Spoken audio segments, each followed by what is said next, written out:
이 시간에는 특강 강사님으로 김요한 목사님을 모셨습니다. 김요한 목사님 나오실 때 큰 박수로 환영해 주시기 바랍니다. 김요한 목사님 앞으로 모시겠습니다.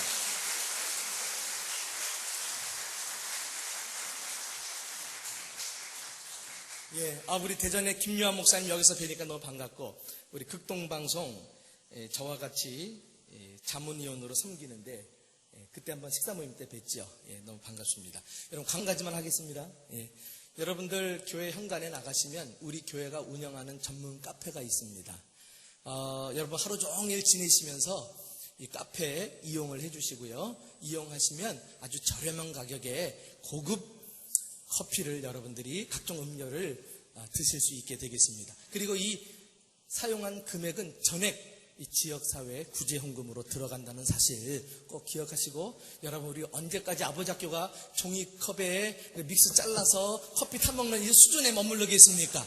좀 품격을 높여서 여러분들 섬기려고 오늘 8시부터 훈련된 바리스타들 4분이 지금 대기하고 있는데 팔이 날리고 있어요.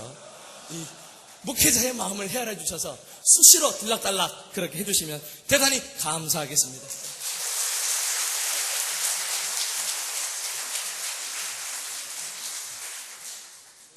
김요한 목사님께 다시 한번 환영의 박수 드리겠습니다.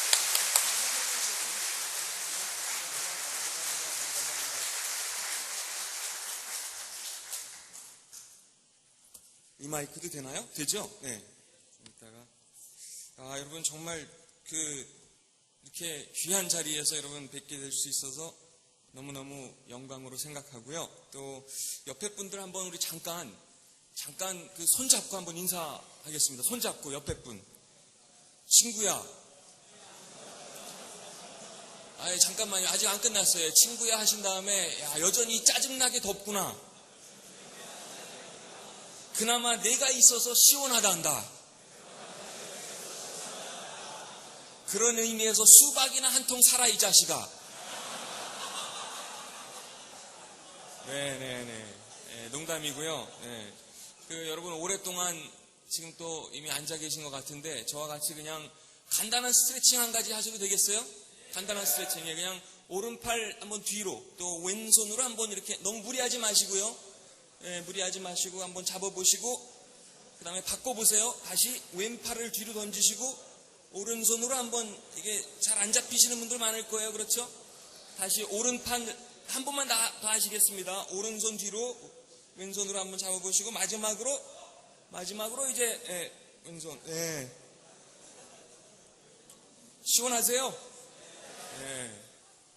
한번 여러분 여쭤볼게요. 나는 아무리 잡아다녀도 양쪽 다 안 잡힙니다 하시는 분 솔직하게. 이렇게 많으세요. 양쪽 다 한번 주위를 보세요. 손 들고 계시고 누가 양쪽 다 안 되는지. 이분들 손 내려주시고요. 양쪽 다 안 잡히시는 분들 평소에 조금 더 이런 스트레칭을 아침 저녁으로 조금 더 해주셔야 됩니다. 아시겠죠? 그러면 한쪽만 잡혀요 하시는 분 손 들어보실까요? 한쪽만 다 합니다. 한쪽. 어우, 많으시네요. 보세요 한번 누가 손 들고 계신지. 이분들 한쪽만. 이분들이 정상이라고 합니다. 정상. 정상. 한쪽만 잡히시는 분들. 그럼 누가 남았죠? 양쪽 다 양쪽 다 잡히시는 분들. 그렇죠? 그런 분 계세요? 양쪽. 어휴. 한 분만 나와 주실까요? 한 분만. 얼른. 잠깐만. 보여주셔야 돼요. 여기서 한번 저희들에게 보여주세요. 정말 양쪽 다. 그렇죠? 딱 반대쪽. 이거 책 선물 드리겠습니다.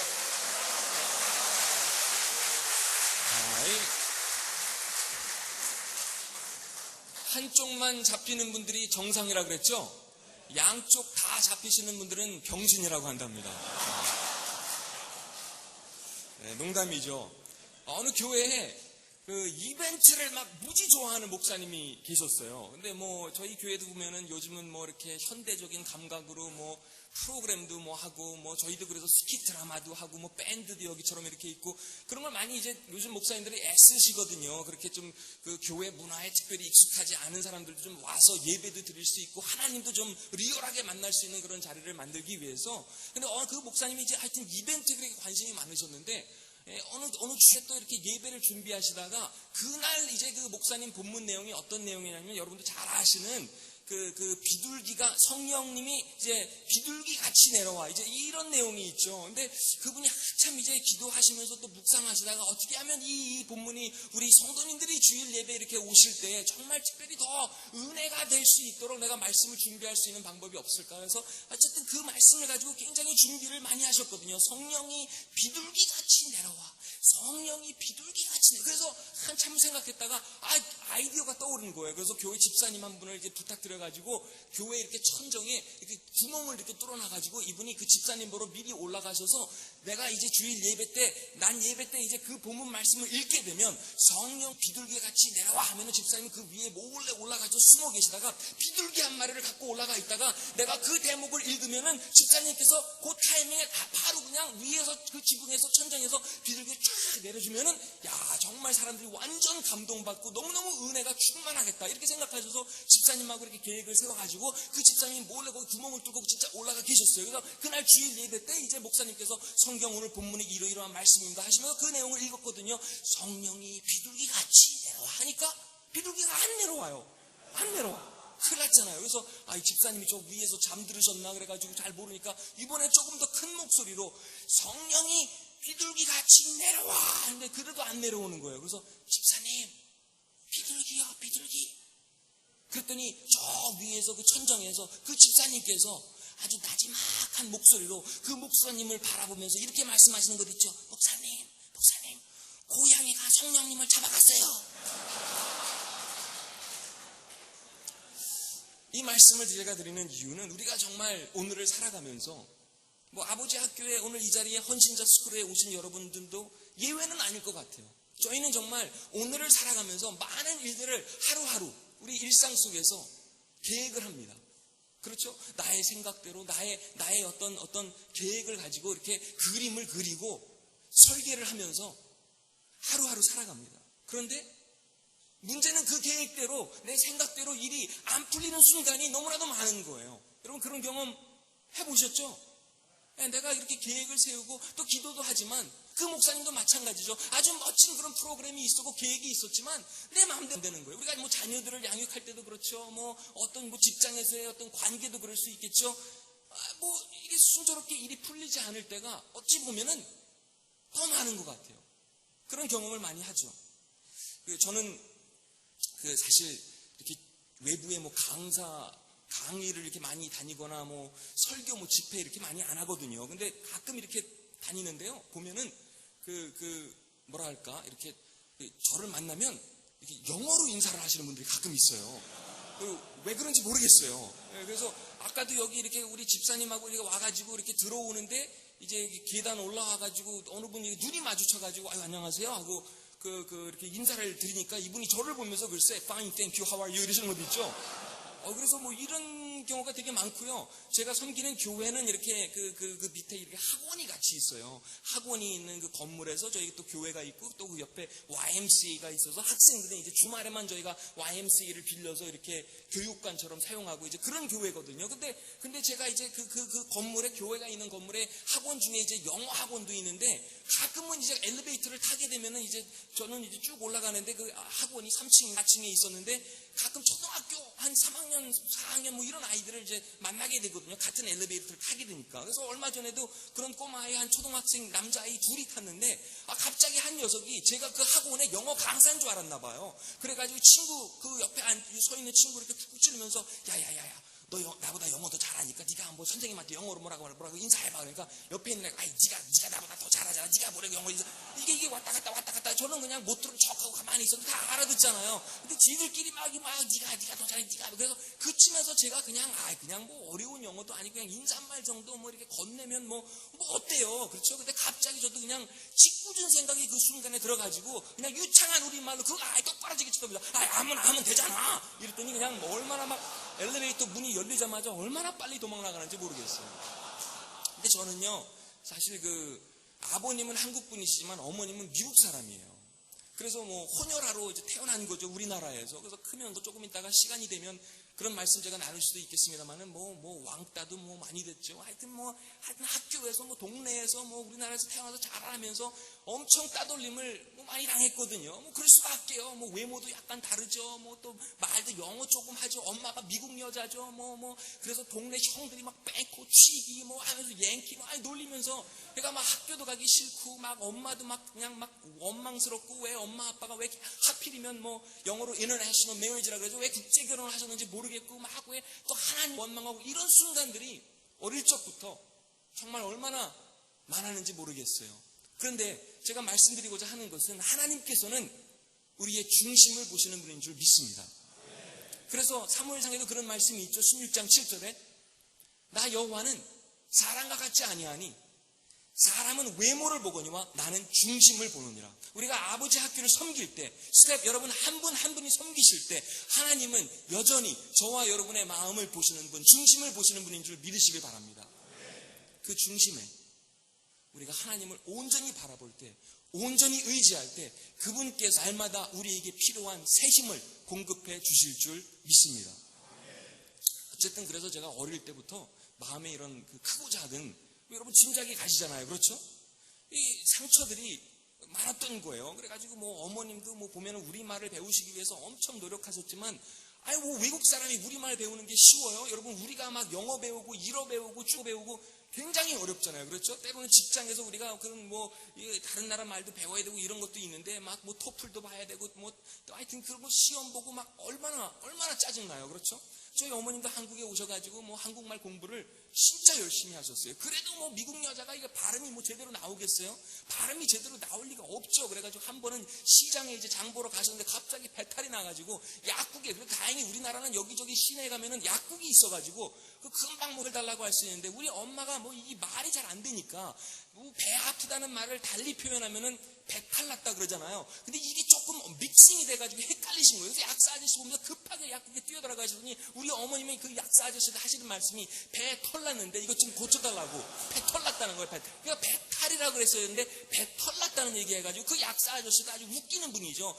좀 도와주면 되지. 어느 정도 좀 진작 좀 때려가지고 좀 알아맞히면 되는 건데 우리는 그런 약은 안 판다는 얘기를 하면서 우리 약국에 배 털 난 거 그거 제거해주는 이런 약이 없다는 얘기를 해요. 그래서 이런 어떤 배경에서 그런 환경에서 저는 이제 자랐거든요. 근데 어쨌든 우리가 많은 일들을 계획하는데 우리 뜻대로 우리 생각대로 일이 진행되지 않는 순간들이 많습니다.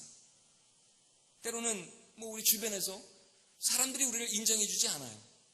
아무리 열심히 해도 아무리 노력을 해도 교회에서도 여러분 그러실 수 있잖아요.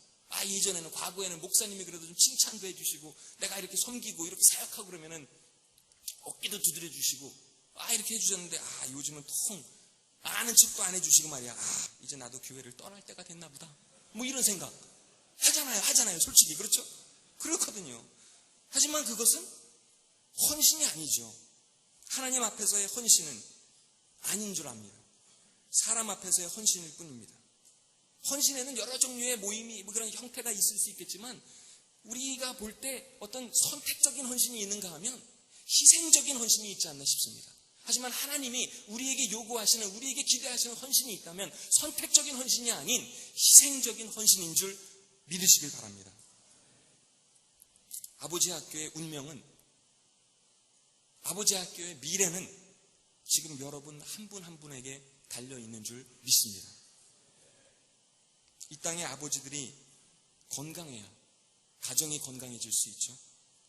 교회도 마찬가지고 사회도 마찬가지인 줄 믿습니다. 그런 의미에서 여러분은 보통 일을 하시는 게 아닙니다. 물론 그렇다고 또 자만에 빠져서는 안 되겠죠. 어느 여자분이 너무너무 가정에서 괴로워하더랍니다. 남편은 자수성가해서 잘 나가는 CEO가 되었습니다. 그러니까 밤에 들어오는 시간도 얼마나 늦는지 몰라요. 늘 또 그냥 일 때문에 스트레스가 얼마나 많은지 몰라요. 근데 그걸 고스란히 집으로, 가정으로 가지고 들어올 수밖에요. 그렇죠? 그래서 사모님이 너무너무 힘들어하는 거예요. 너무너무 스트레스가 받는 거예요. 집에 들어가도 가족은 눈에 보이지도 않아요. 아내가 지쳤어요. 결국 커다란 글씨로 남편 들어오면 이제 방에서 보라고 커다란 글씨로 쪽지를 문에 붙여놨어요. 근데 그날도 어김없이 남편이 들어와가지고 너무 피곤하니까 그냥 옷을 벗어 던지자마자 침대에 벌떡 빠졌는데 들어놓는 순간 그 문에 어떤 커다란 평소에는 못 보던 그 글씨가 있기 때문에 종이가 붙어 있어서 그걸 보니까 어떤 글씨냐면 분명히 아내가 쓴 글씨인데 이런 글씨가 있는 것 있죠. 사장실 아님. 사장실 아님. 여기는 CEO 방이 아니라는 얘기예요. 그러면서 그것보다는 작은 글씨로 그 밑에다가 한 3가지를 메모해 놓으셨답니다. 첫 번째는 여기는 우리 집이고 이 방은 당신 방입니다. 밖에서의 일, 밖에서의 모든 근심 모두 잊어버리고 여기서만큼은 편하게 쉬셨으면 좋겠습니다. 두 번째는 이런 또 문구가 있었대요. 가정은 회사가 아닙니다. 저는 마치 당신의 비서실장 같고 아이들은 직원 취급받는 것 같다고 합니다. 두 번째예요. 마지막으로 세 번째는 이런 또 작은 문구가 있었다고 해요. 어깨에 힘 좀 빼세요. 요즘에 당신은 남편으로서 아빠로서 너무 권위적이잖아요. 그런데 그때 그분이 그 쪽지를 보고 막 화를 내기 시작한 게 아니라 망치로 한 대 얻어맞은 것 같은 그런 느낌이었다고 합니다. 여러분이 아버지 학교에서 하는 일 중에 하나가 뭘까요? 아빠들이, 남편들이, 남성들이 일터에서 또 가정에서 일상 속에서 하나님 앞에서 힘을 좀 더 빼게 하는 것 아니겠어요? 하나님 앞에서 겸손해지는 것을 돕는 멘토와 같은 역할을 하고 영혼의 친구와 영적 스승의 역할을 여러분이 오늘도 하고 계신 줄 믿습니다. 그래서 이 일이 힘들지 않겠습니다. 저를 따라서 한번 하시겠습니다. 옆에 사람 한번 손잡고 다시 한번 인사합니다. 친구야, 이제서야 이 일이 왜 그토록 어려운 일인지 알 것 같다. 하지만 너는 절대 혼자가 아니란다. 그런 의미에서 오늘 점심이나 같이 먹자. 오늘은 쏠 차례다 이 자식아. 네, 감사합니다. 네. 옆에 사람을 위해서 한번 격려의 박수 보내드릴까요? 네, 감사합니다. 그렇죠. 여러분 정말 그래요. 헌신은 다른 게 헌신이 아닌 것 같아요. 헌신은 미리 마음을 정해놓고 가는 거예요. 이 길을 하나님께서 가도록 저를 선택하셨습니다. 저를 이 자리에 오늘 여기에 세우셨습니다. 미리 정하고 가는 거지. 중간에 도중 하차하거나 기분 따라서 내가 그 그날 컨디션 봐가지고 내가 이 일 할까 말까, 섬길까 말까, 봉사, 이게 아니잖아요. 그렇죠? 미리 마음을 정해놓고 가는 것이, 하나님 앞에서 미리 마음을 결정하고 가는 것이 헌신인 줄 믿으시기 바랍니다. 결혼도 그렇잖아요. 사랑하기로 미리 마음을 정해놓고 가는 겁니다. 빌그레함 목사님에 대한 이야기 여러분 들으신 줄 모르겠습니다만은 누가 그랬대요. 빌그레함 목사님 사모님한테 아주 솔직한 질문을 던지는 거예요. 사모님, 빌리그레함 목사님 정말 평소에 정말 훌륭하시고 세계적인 부흥 강사고 집회도 여러 많이 다니시고, 근데 솔직히 말이죠, 사모님, 이런 질문 드려도 되는지 모르겠지만, 사모님 혹시 목사님하고 이렇게 생활을 하시면서 오랫동안 살아오셨는데 이혼을 생각하신 적 혹시 없으셨나요? 그랬더니 그 빌리그레함 목사님 사모님이 뭐라고 대답하시면, 이혼은 생각해 본 적이 솔직히 없지만 살인은 여러 차례 생각해 봤습니다. 그러시는 거예요. 이혼은 생각 안 해봤지만 살인은 여러 번 생각해 봤어요. 누가 그런 말씀하셨다고요? 빌리그레함 목사님 사모님이 그런 말씀을 하셨다는 거예요. 저도 아내랑 얼마 전에 이렇게 집에서 이렇게 충돌하는 에피소드가 있었어요. 이렇게 몸이 부딪혔다는 뜻이 아닙니다. 그래서 의견 충돌하고 그래가지고 너무너무 힘들었어요. 서로 이게 마음이 안 맞는 거죠. 그래서 말도 안 하고 그냥 개인이 그냥 짜증내고 쳐다보지도 않으려고 그러고 서로 그래서는 안 되죠. 그렇죠?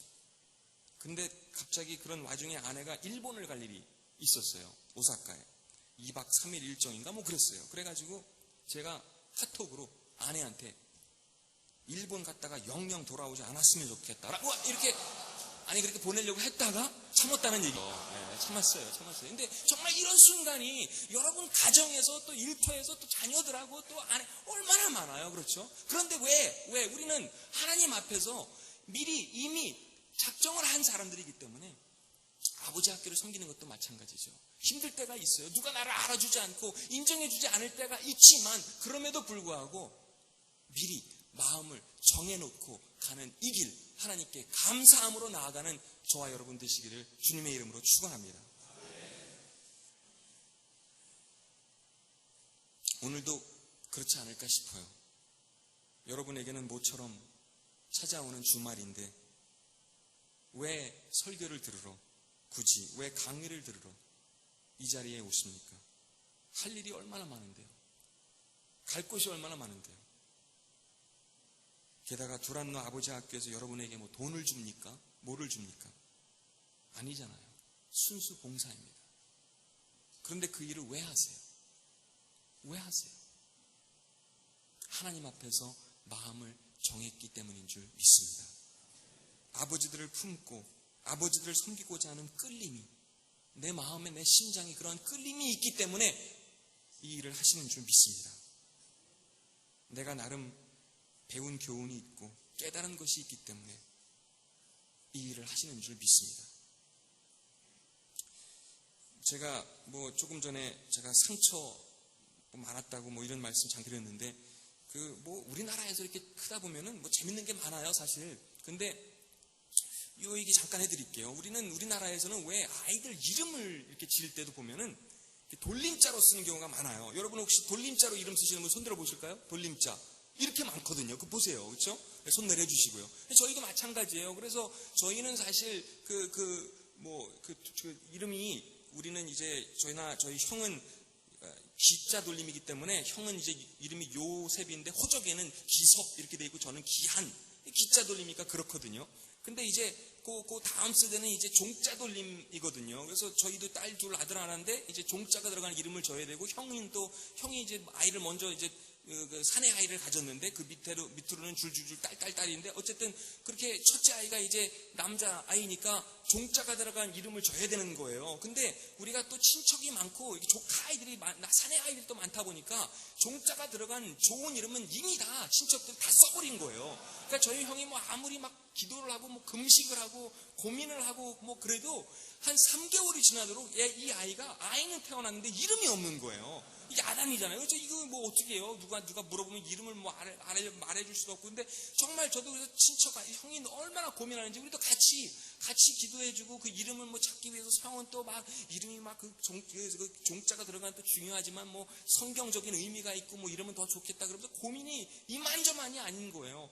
그래가지고 저도 뭐 친척 아이들 정말 이름들 생각해보니까 정말 그렇더라고요. 다 써버렸어요. 뭐 하종이, 영종이, 성종이, 뭐 영종이, 이종이, 저종이, 색종이, 껌종이 하면서 하여튼 종자가 들어가면 다 져버리니까 이름이 떠올라야 말이죠. 근데 저희가 가족이 한 번은 이렇게 둥그란 원탁에 모여가지고 뭔가 이렇게 간식을 먹고 있는데 말이죠. 저희 형이 갑자기 무릎을 치면서 기가 막힌 이름이 떠올랐다는 거예요. 그래서 저도 궁금하니까 형 뭔데 물어보니까 환상이래요. 입이 막 이만큼 치면서 이런 이름 우리 조카 애들 가진 아이도 없고 너무너무 좋다는 거예요. 그래서 뭔데 뜸들이지 말고 빨리 좀 얘기해줘 그러니까 순종이라는 거예요. 순종. 진짜 좋잖아요. 그렇죠? 성경적이죠. 또 뭐 부모님 공경하고 하나님께 순종하고. 근데 문제는 저희 어머님, 미국 여자인 어머님인데, 왜냐면 저희 어머님이 이제 한국에서 오랫동안 생활하시고 뭐 우리말도 이제 어느 정도 익숙해지시고 또 유머 감각도 뛰어나시다 보니까 저희 형은 막 너무너무 진지하게 너무너무 좋아하고 이 오랫동안 3개월 동안 우리가 기도하고 그랬던 이 이름이 떠올랐으니까 얼마나 좋겠어요. 그렇죠? 그래가지고 너무 좋아하는데 저희 어머님이 아주 진지한 표정과 진지한 목소리로 저희 형을 바라면서 요셉아, 이 미국 사람이 말이죠. 미국 여자가 유창한 우리말로 지금 우리 형한테 이렇게 말씀하시는 거예요. 요셉아, 아서 걔가 어떻게 순종이니 잡종이지 이러시는 거예요. 그러니까 여러분 생각해 보세요. 아니 그러니까 저희들 안에 저희가 자라면서 상처가 있겠어요, 없겠어요? 당연히 있죠. 뭐 그런 뭐 에피소드는 한두 가지가 아니거든요. 그런데 감사하게도 어떻게 보면 우리 부모님이 저는 어머님 또 아버님 그런 어떤 그 혼혈으로 태어났지만 환경이 그랬기 때문에 왕따도 엄청 많이 당했고 뭐 친구들이며 뭐 동네 형들이며 그런 경험이 수두룩하지만 저는 물론 하나님이 살려주셨지만 어머님이 그리고 아버님이 또 두 분의 기도가 두 분이 하나님 앞에 날마다 무릎 꿇고 기도하시는 그 기도가 저를 살렸다고 저는 믿습니다. 아무도 나를 받아주지 않을 때, 아무도 나를 인정하지 않을 때 부모님이 저를 받아주셨거든요. 격려와 응원을 아끼지 않으셨거든요. 물론 부모님이 완전하셨다는 이야기는 결코 아닙니다. 전혀 그렇진 않아요. 하지만 왜 누가복음 15장에 나오는 그 아버지의 모습이 있죠. 그런 모습을 아버님도 부족하지만 인간적으로는 부족한 면이 많이 있으시지만 그런 모습을 늘 보여주셨어요. 여러분 잘 아시는 그 누가복음 15장의 그 탕자와 그 비유 속에서 아버지는 어떤 모습이었나요? 아들을 놓아주는 아버지였습니다. 놓아준다는 것은 그만큼 기다려줬다는 뜻이죠. 포기하지 않았습니다. 기다려줬습니다. 하지만 놓아줬습니다. 또 다른 특징이 뭐죠? 터치하는 아버지였습니다. 그 아들이, 집을 나간 그 아들이 그 탕자가 돌아왔을 때 그를 안아주고 터치합니다. 그리고 그 아버지는 또 용서하는 아버지였죠. 용서합니다. 그리고 축복하는 아버지였습니다. 저도 그런 축복 속에서 여러분 뭐 가정에서도 워낙 아버지 학교의 헌신자들이시고 뭐 스태프들이시기 때문에 얼마나 잘하시겠어요. 저는 아버님이 목사님이다 보니까 어릴 적에 엄청 막 뭐라 그럴까? 엄하셨어요. 왜냐하면 또 저희 어머님이 미국 여자다 보니까 막 우리가 밖에 나가서 괜히 뭐 실수하거나 잘못하거나 뭐 삐딱한 길을 빠지거나 그러면 이게 아버님한테는 목사님이니까 스트레스인 거예요. 그래가지고 막 저희들 막 매도 많이 맞았고요. 뭐 하여튼 그렇게 엄격하셨거든요. 그래서 늘 이렇게 커가면서도 어떤 그런 아버지의 인정, 아버지의 사랑 이런 거를 사모하는 마음이 한 구석에 늘 자리 잡고 있는 거예요. 여러분도 아마 그러실 거예요. 여러분 자녀분들도 아마 그러실 거예요. 저는 사실 사람들이 그 조금 전에 우리 말씀 전해주신 우리 조 목사님은 취미가 여기 계신지 모르겠는데 산악 자전거 타시는 거더라고요. 조금 전에 그 팔 보셨죠? 팔. 이거 산악 자전거 타시다가 조 목사님 여기 다 까지신 거거든요. 네. 근데 저는 취미가 산악 자전거 좋아하는데 저는 이 대형 오토바이 타는 거 여러분 두두두두두 이거 아시죠? 저는 그거예요. 그래가지고 근데 그거를 제가 한 4년 전, 5년 전부터 타고 다니는데 엉뚱하죠. 목사가 뭐 그런 오토바이를 타는 목사가 어디 있어요 세상에. 그것도 대한민국에서 말이죠. 말도 안 되거든요. 우리 교인들은 얼마나 그 이해심이 많은지 모르겠어요. 다 알거든요. 우리 교인들은 지나가다가 저 길거리에도 가끔 보면은 가게 앞에 식당 앞에 지나갈 때 두두두두두 하면 이거 우리 목사님이다 이러거든요. 그러니까 엉뚱하거든요. 근데 어쨌든 그거를 저는 한 5년 전인가 그거를 장만했을 때 몰래 아내한테 몰래는 안 되잖아요. 다 들키죠. 아내한테는 말하고. 근데 부모님이 이거 싫어하잖아요, 다들. 그렇죠? 어느 부모님이 오토바이 타는 거 자식이 그렇게 좋아하겠어요? 그래서 그거 숨기려고 이렇게 열심히 숨겼는데, 숨기는 게 어떻게 가능해요? 그렇죠? 불가능하더라고요. 그래서 몇 해 전에 이제 정월 초하루 1월 1일이 돼가지고 애들 몽땅 데리고 차에 싣고 이제 인사드리기 위해 세배 드리기 위해서 갔어요. 저희 부모님 수원에 계시거든요. 그래서 수원에 가가지고 이제 부모님 찾아가가지고 이제 아이들 이제 세배하고 또 부모님 세뱃돈 주시고 저희도 절하고 뭐 이랬는데 이제 다 인사하고 뭐 이렇게 나오려고 딱 가는데 애들도 다 내려가서 이제 차에 타려고 자기 이제 애들 엄마 따라서 막 가고 있는데 저희 아버님이 갑자기 야 요한아, 근데 뭐가 섬찟하더라고요. 뭔가 아버님이 이 오토바이에 대해서 알게 되셨나 보다. 그 생각이 갑자기 들면서 막 등에서 막 식은땀이 나기 시작하는 것 있죠. 큰일 났다. 이거 어떻게 수습해야 되지 이 문제를? 어떡하지? 이 상황 어떻게 수습하지? 그러면서 막 그때 막 두뇌 회전이 얼마나 빨라지는지 모르겠어요. 그런데 막 그러다가 야 큰일 났다. 야 너 잠깐 문 닫고 들어와봐. 점점 더 이게 심각해지는 거예요. 막 온도가 막 높아지는 것 같고. 그래가지고 여기 잠깐 있어봐. 그러더니 방에 들어가시더니 조금 있다 한 1, 2분 있다가 나오시는데 가죽 잠바를 들고 나오시면서 야 너 오토바이 탄다며? 이거 입고 타. 자, 깜짝 놀랐어요. 저 정말 깜짝 놀랐어요. 그러실 분이 아닌 것 같은데 저를 위해서 이게 오토바이 탈 때 가죽 잠바를 입는 거는 멋으로 입는 게 아니거든요. 넘어지면은 피부를 보호해 주기 때문에 그래서 이 가죽을 입거든요. 장갑도 그렇고 그렇잖아요. 물론 헬멧은 기본이지만. 그래서 그때 너무너무 눈물 나더라고요. 우리가 조금 전에 제가 말씀드린 그 누가복음 15장의 아버지가 그런 아들을 놓아주고 용납해주고 기다려주고 터치하고 용서하고 축복해주는 아버지가 아니었나 싶습니다. 제가 본문 말씀을 읽는데 이게 너무 오래 걸렸는데요. 제가 그냥 짧게 읽어드릴게요. 여러분 아마 화면에 있는데 제가 가진 그 성경 버전하고 좀 다를 수 있기 때문에 제가 읽어드리겠습니다. 이사야서 6장 1절부터 8절인데요. 제가 빠른 속도로 읽겠습니다. 제가 가진 성경은 쉬운 성경인데 제가 이사야서 6장 1절부터 8절까지 읽어드릴게요. 우시야 왕이 죽던 해에, 여러분 요게 중요합니다. 우시야 왕이 죽던 해에, 아시겠죠? 그 부분 요 문구 좀 기억해 보세요. 우시야 왕이 죽던 해에 내가 보니 주께서 피 들린 보좌 위에 앉아 계셨다. 그리고 주의 옷자락이 성전을 가득 채우고 있었다. 주님의 위쪽에는 스랍이라고 하는 천사들이 서 있었는데 스랍들마다 각각 날개가 6개씩 달려 있었다. 두 날개로는 얼굴을 가렸고 두 날개로는 발을 가렸으며 두 날개로는 날아다녔다. 천사들이 서로를 부르며 말했다. 거룩하시다, 거룩하시다, 거룩하시다. 만군의 여호와시오. 여호와의 영광이 온 땅에 가득합니다. 스랍들이 내는 소리 때문에 문지방이 흔들리고 성전에 연기가 가득 찼다. 내가 말했다. 재앙이 내게 닥쳤구나. 나는 망하게 되었구나. 나는 입술이 더러운 사람이요 또 입술이 더러운 백성 가운데서 사는데 이런 내가 왕이신 만군의 여호와를 내 눈으로 직접 배웠구나. 스랍들 가운데 하나가 부집개로 제단에서 뜨거운 숯을 꺼내 손에 들고 내게 날아와서 그것을 내 입에 대며 말했다. 보아라, 이 숯이 내 입술에 닿았으니 내 허물은 사라지고 내 죄도 용서받았다. 그때 내가 주님의 목소리를 들었다. 주께서 말씀하셨다. 내가 누구를 보낼까? 누가 우리를 위해 갈까? 내가 말했다. 제가 여기 있습니다. 저를 보내십시오. 이 마음이 오늘 이 헌신자 스쿨에 참여하신 저와 여러분의 마음이 되기를 주님의 이름으로 부탁드립니다. 우시야 왕이 죽던 해에는 다른 뜻이 아닙니다. 그 전까지는 정말 그가 잘 나가는 왕이었다는 이야기입니다. 그렇게 잘 나가던 때도 이제 끝이 났다는 의미죠.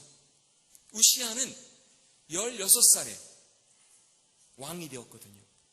그리고 52년 동안 유다를 다스리게 되었습니다. 그는 하나님께 인정받은 사람이었습니다. 하나님께 인정받은 지도자였습니다. 아니, 하나님께 인정받았으면 끝난 거 아니겠어요? 다른 거 뭐가 필요하겠어요? 필요 없어요. 역대하 26장 4절에는 이렇게 기록해주고 있습니다. 그는 그의 아버지 아마샤처럼 여호와께서 보시기에 옳은 일을 했습니다. 인정받은 거예요. 그럼 끝이야. 게임 끝이잖아요. 우시야에 대해 더 이상 할 말이 뭐가 있겠습니까? 근데 문제는 그런 그가 강해지기 시작하면서 문제가 생기기 시작합니다. 그의 이름이 이집트 국경에 이르기까지 널리 퍼지게 됩니다. 그래서 그 다음 절인 역대하 26장 15절에는 이렇게 기록이 되어 있어요. 그는 하나님의 많은 도움을 받았기 때문에 강한 왕이 되었습니다. 그런데 그 다음 절은 16절에는 어떤 말씀이 나오면 이런 말씀이 등장하거든요. 그러나 우시야는 강해지면서 교만해지기 시작했습니다. 그리고 그 때문에 망하게 되었습니다. 교만해지면 어떻게 되죠? 하나님이 안 보입니다. 아니, 아무것도 안 보이죠. 자기밖에 안 보입니다. 우시야가 그랬다는 이야기죠. 저를 따라서 한번 해보실까요? 교만은 자기밖에 안 보이는 게 바로 교만이다. 누가 한 분만 일어서셔서 큰 목소리로 해주시겠어요? 저를 따라서 한 분만 일어서 주시죠. 자리에 그냥. 네, 손 들어주셨는데. 네. 교만은 자기밖에 안 보이는 게 바로 교만이다. 네, 얼른 나와주시면 책 한 권 드리겠습니다. 네. 뜨거운 박수 부탁드릴게요.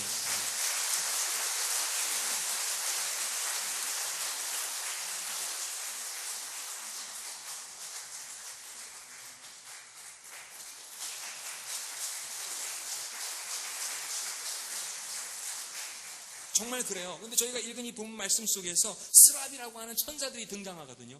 근데 스랍, 천사들 중에서 가장 높은 지위, 가장 높은 등급을 갖고 있는 천사들입니다. 이 천사들의 계급이, 등급이 다르거든요. 근데 그 천사들이 지금 어떻게 하고 있어요? 뭘 하고 있나요? 얼굴을 가리고 있어요. 얼굴을. 천사들이. 왜요? 하나님 앞에 있기 때문에 얼굴을 가려야만 되는 겁니다. 천사들 사이에서는 저들이 어떨지 몰라도 하나님 앞에서는 아무것도 아니라는 겁니다.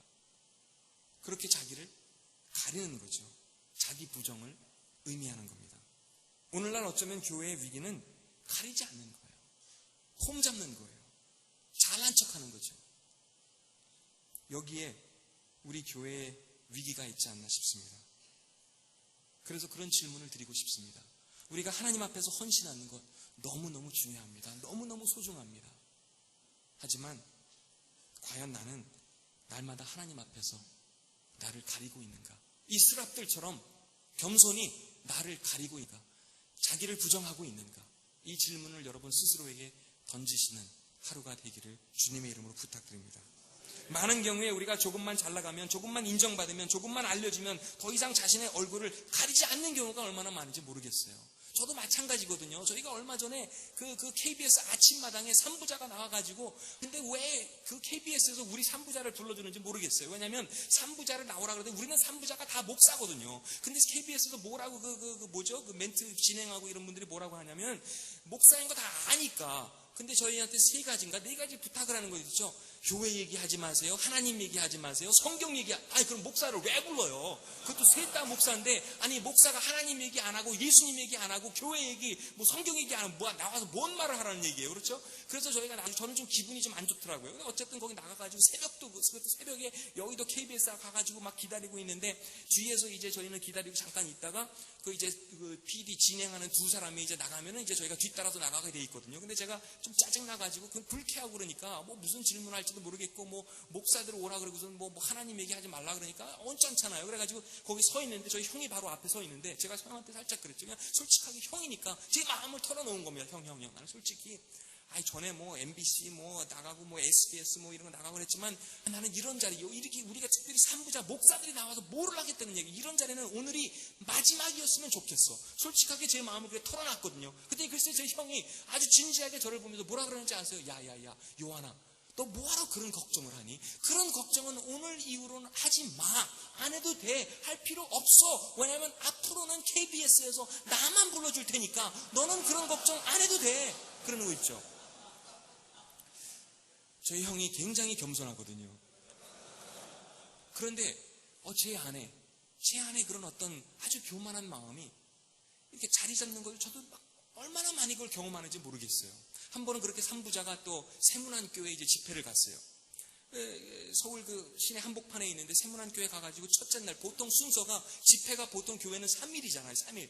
그래서 순서가 이제 우리는 나이 순으로 가더라고요. 그래서 아버님이 이제 큰 목사님이니까 아버님이 하시고, 둘째는 이제 작은 목사, 우리 집안 식구들은 저희 형을 작은 목사라고 부르거든요. 그래서 사람들이 이제 우리 집안 식구들이 나는 뭐라고 부를까 이렇게 생각해 보니까, 가만히 귀담아 들어보니까 저는 새끼 목사 이렇게 부르는 것 있죠. 근데 그 기분이 좋을 때나 그 새끼 목사라고 부르죠. 기분이 나쁠 때는 그 순서를 또 바꾸는 사람들도 있더라고요. 어쨌든 이해가 되시는지 모르겠어요.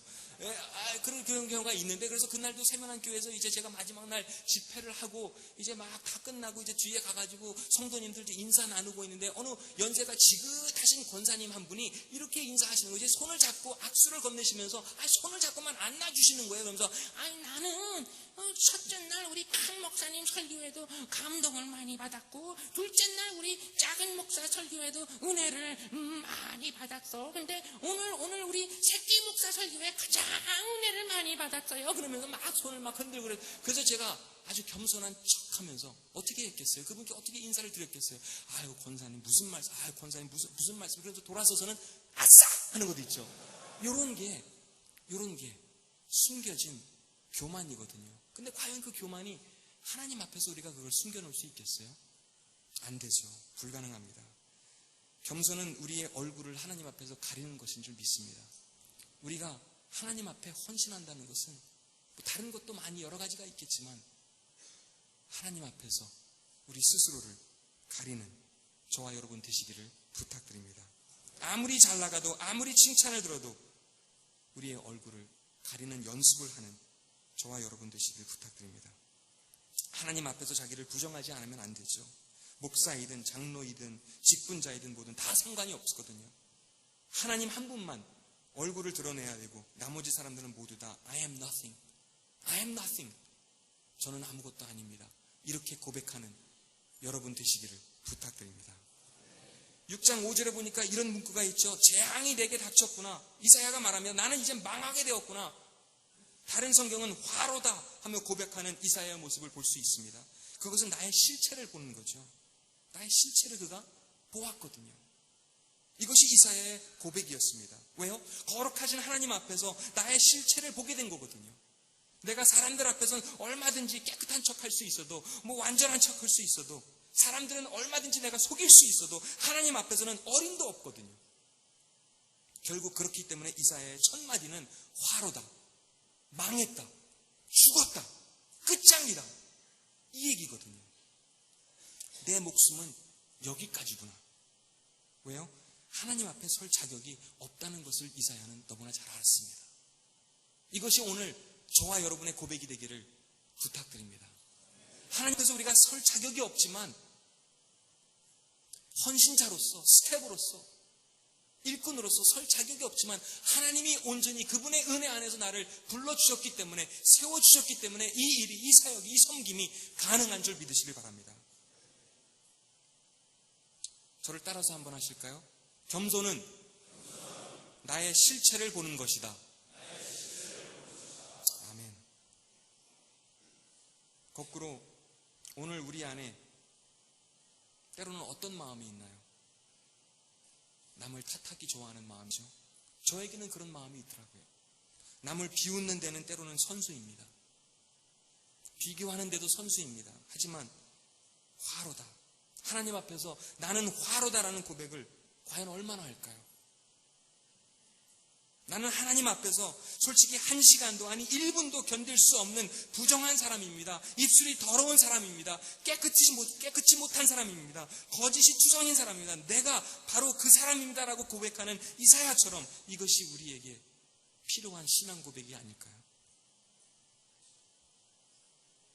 내 안에 위선이 있다면 그 위선을 볼 수 있는 저와 여러분 되시기를, 내 안에 부족함이 있고 연약함이 있다면 그 연약함을 볼 수 있는 저와 여러분 되시기를 주님의 이름으로 축원합니다. 하지만 그렇다고 해서 오늘 본문 말씀을 볼 때 또 내 탓입니다, 뭐 나는 죄인입니다 하면서 얼굴만 가리는 것이 또 다가 아닙니다. 그렇죠? 거기서 끝나면 안 되거든요. 거기서 출발하는 것은 중요하지만 거기서 끝나면 안 되는 줄 믿습니다. 본문의 말씀 속에서 우리는 이사야가 변화되는 그런 과정을, 그런 모습을 우리가 볼 수 있거든요. 혹은 그가 치유되는 모습을 발견할 수 있습니다. 그것이 바로 은혜죠. 여기서 말하는 은혜는 다른 게 아닙니다. 마음의 변화입니다. 하나님 앞에서 변화되는 것을 뜻하죠. 하나님을 바로 알게 되는 겁니다. 그래서 나의 언어가 바뀌고, 나의 생각이 바뀌고, 나의 관계가 바뀌고, 나의 행동이 바뀌는 것이 바로 하나님께서 우리 안에서 이루어 주시는 은혜의 과정인 줄 믿으시길 바랍니다. 우리가 천사들처럼 하나님 앞에서 거룩하면서 말하고 우리의 얼굴을 가리고는 겸손히 있는 것도 중요하지만 거기서 멈추시면 안 됩니다. 그것이 우리의 산 고백이라면 구체적인 변화가 우리 안에 나타나게 되는 줄 믿으시길 바랍니다. 우선적으로 그리스도를 통해 우리의 허물이 사라지고 우리의 죄가 용서받는 그 일이 우리에게 있어야 되는 것이죠. 이사야서 6장 8절의 마지막으로 이런 내용이 있습니다. 화로다 하며 나의 허물을, 나의 실체를 보는 것도 중요하죠. 또 그리스도 안에서 변화되어 나의 허물과 죄를 용서받는 것도 중요합니다. 하지만 이사야는 무엇을 합니까? 이런 고백을 하거든요. 제가 읽어드렸죠? 8절입니다. 하나님, 제가 여기 있습니다. 하나님 뜻대로 저를 사용해 주시길 원합니다. 이건 뭘까요? 하나님의 마음을 갖는 겁니다. 하나님의 심정을 갖는 겁니다. 오늘 이 자리에 나오신 여러분 한 분 한 분 모두 다 하나님의 심장을, 하나님의 마음을 소유하는 여러분 되시기를 주님의 이름으로 부탁합니다.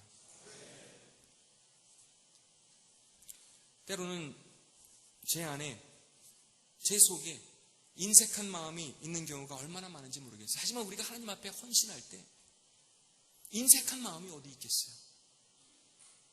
때로는 우리가 하나님 앞에 인색하고 또 사람 앞에 인색한 경우가 많이 있는데, 하나님께서 찾으시는, 하나님께서 부르시는 헌신자는 선택적인 헌신을 하는 사람이 아니라 희생적인 헌신을 하는 사람이기 때문에 하나님 앞에서 또 사람 앞에서 인색하지 않은 줄 믿으시길 바랍니다.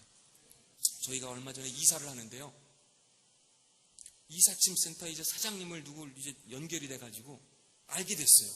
그래가지고 그분 이제 연락해가지고, 이제 뭐 저희 어디 살고 뭐 아파트 무슨 이름 동호수 알려드리고 하는데, 그래서 날짜가 다 정해진 거예요. 7월 2일이 있었던 것 같은데, 근데 갑자기 저희 짐 다 싸고 이제 이사 계획 다 세워놓고 그랬는데, 아니 갑자기 그 이삿짐 센터 사장님한테 연락이 온 거예요. 이분이 뭐라 그러냐면, 연락이 전화가 얼마나 많은지 모르겠다고. 그래가지고 막 뭐냐면 그날이 7월 2일 원래 우리가 이사하기로 한 날, 뭐라 그러죠? 손 없는 날이라는 거예요. 그래가지고 목사님 가정이니까 그거 뭐 손 없는 날이고 뭐 미신적인 거 안 따질 테니까 그 전날로 옮기든지 그 다음 날로 옮길 수 없냐고, 10만 원인가 20만 원 DC까지 해주신다 그러길래, 뭐 그런 거 못할 거 있겠어요 사장님, 그러면서 그 전화는 그렇게 끊었어요.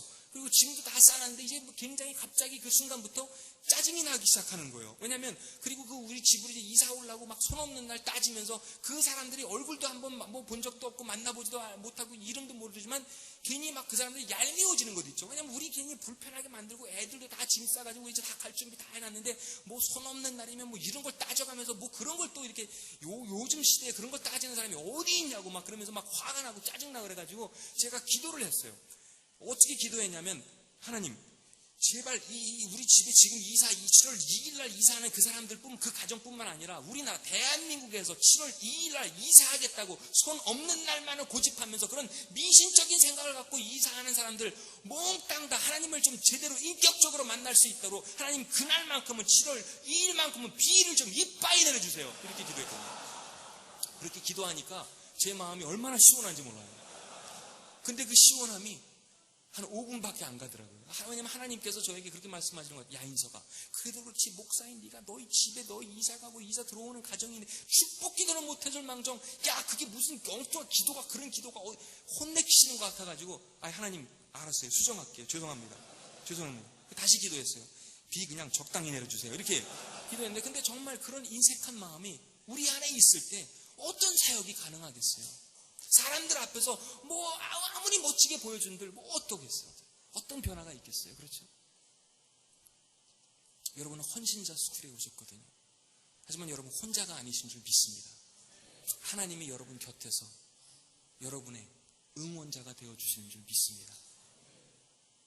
제가 뭐 저의 얘기도 많이 할 수 있지만 시간이 다 갔고요. 근데 저의 그 형이 있고 누나가 있는데, 형은 저보다 훨씬 더 이국적으로 생겼어요. 그래서 형은 정말 이 길거리가 나가가지고 한국말 하면 사람들 깜짝깜짝 놀래요.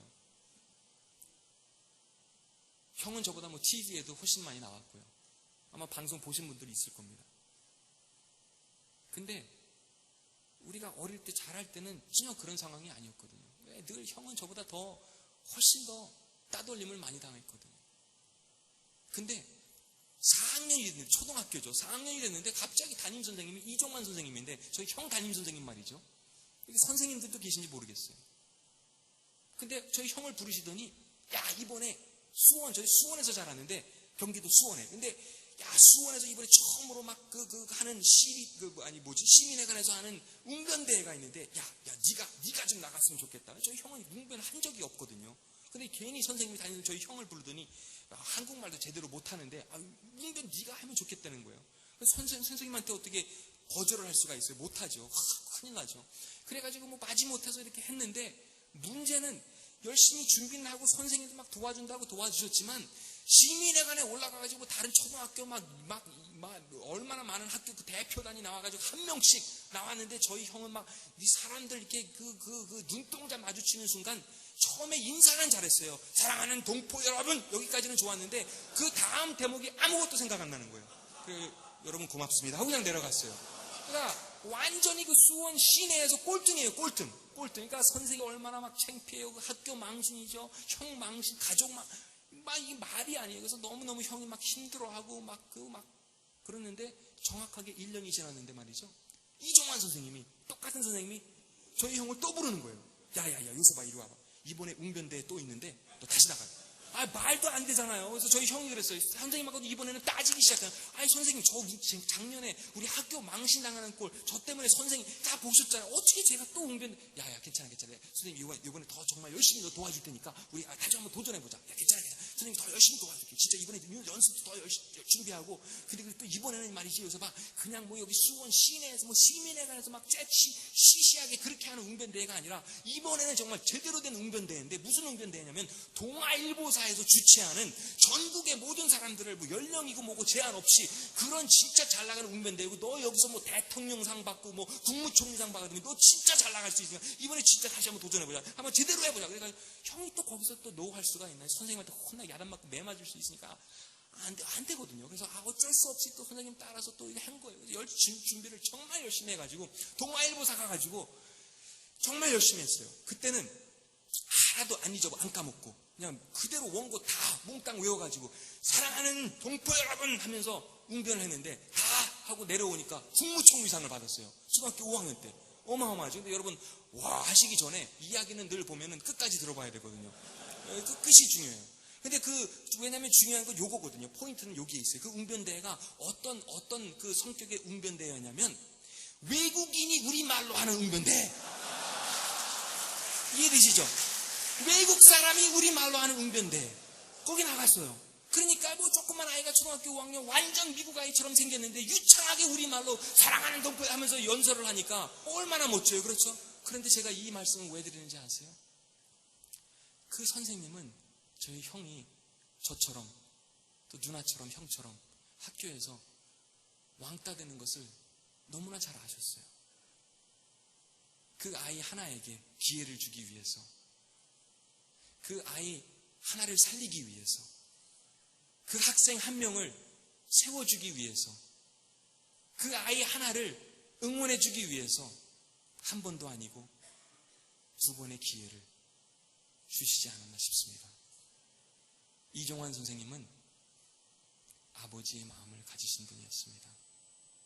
그 마음은 하나님이 오늘도 저와 여러분에게 주시는 마음인 줄 믿습니다. 같이 기도하시겠습니다. 그렇습니다. 하나님, 저희들 부족하지만 또 섬길 자격도 없지만 하나님께서 저희 한 사람 한 사람에게 하늘 아버지의 마음을 오늘도 주신 줄 믿습니다. 그 사실 하나만 붙잡고 저희들 나아갑니다. 하나님, 저희들 연약합니다. 넘어집니다. 가진 것 없습니다. 하나님만이 우리를 세워주셔야 우리가 설 수 있는 줄 믿습니다.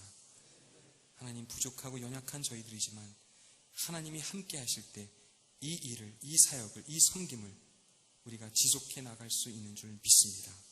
하나님 함께 해주실 것을 믿고 예수님의 이름으로 감사드리며 기도합니다. 아멘. 감사합니다.